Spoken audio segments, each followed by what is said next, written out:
We interrupt this broadcast to bring you a high-level games special report. Today's report: how to build a better fictional city. I love cities in fiction, especially if they are well written and realistic. And in this respect, I always come back to Sir Terry Pratchett. If you've never read any of these Discworld novels, please stop listening to this and go and read one. Now. Yes, please. I'll wait.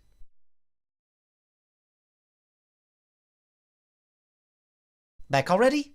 Amazing, wasn't it? But back to Pratchett. He said, and I paraphrase, "I always got tired of fantasy cities. They were simply like set designs. They appeared at the start of the story and were gone at the end. When I created the city of Ankh-Morpork for the Discworld, I wanted a city that looked like it was always there, working in the background. You just caught it at a particular moment, but it was there before and would be there after." Now, if you're designing an RPG adventure and simply want a bunch of streets, a tavern and a palace, fair play to you. It would be simple and almost instantaneous to make. Now me, I love my cities. I like to know the roads, the history. I like to know why that alley is dangerous. I like to come back to the cities again and again, to have the players have their base there, to get to know it more. And when I build them, in my mind, I need to answer a bunch of questions. How old is it? A population center's shape relates directly to how it grew. A Martian sci-fi colony might be based around the original landing area. A modern-built city might have all roads at right angles to each other. A medieval fantasy city will usually have grown organically and will be a warren of random alleys and narrow roads. A contemporary city, if it's old enough, might have a convoluted ancient center and more regular outskirts, built later as it grew. Who runs it?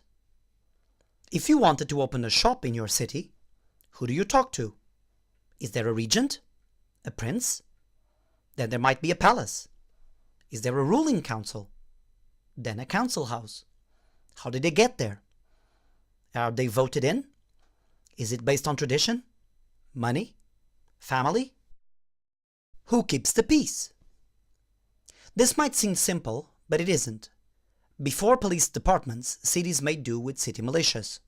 As a rule, the more modern the setting, the more organized the peacekeeping organization. If you punch a pickpocket for taking her money, would you get in trouble? Where does the poo go? This one is by far my favorite question. Yes, I like to think about the infrastructure. Why? Because it's the reason why it takes months and millions of dollars to make CGI skin look authentic. If it's too clean and tidy, your brain rejects it as false. Same with my question. You don't have to address where all the poo goes or how the citizens get water, but this needs to pop into your mind during the making of the city. Because if it's not there, your brain will subconsciously realize this city is a fake one. A couple of sentences and there you go. You have a sewer all the way to the docks and a network of aqueducts. And now you can have chases in the former and your elf can climb the ladder. For elf reasons. Who lives in them?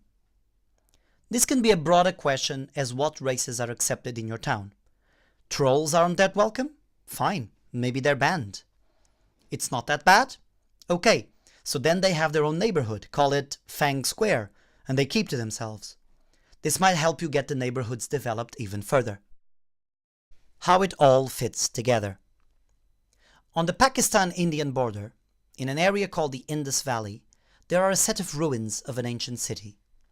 It is called Mohenjo-Daro, it's about 5,000 years old, and its complexity would put most towns up to the late 20th century, and in some parts of the world to this very day, to shame.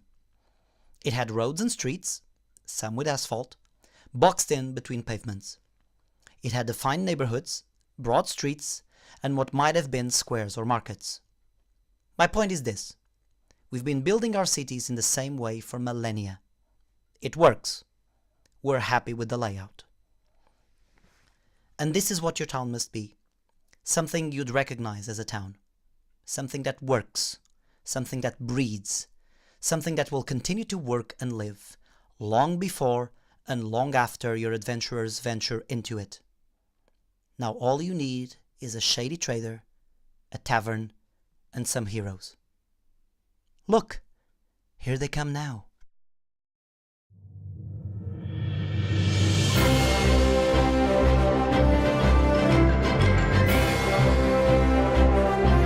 High Level Games theme music is provided by Kevin MacLeod at Incompetech.com.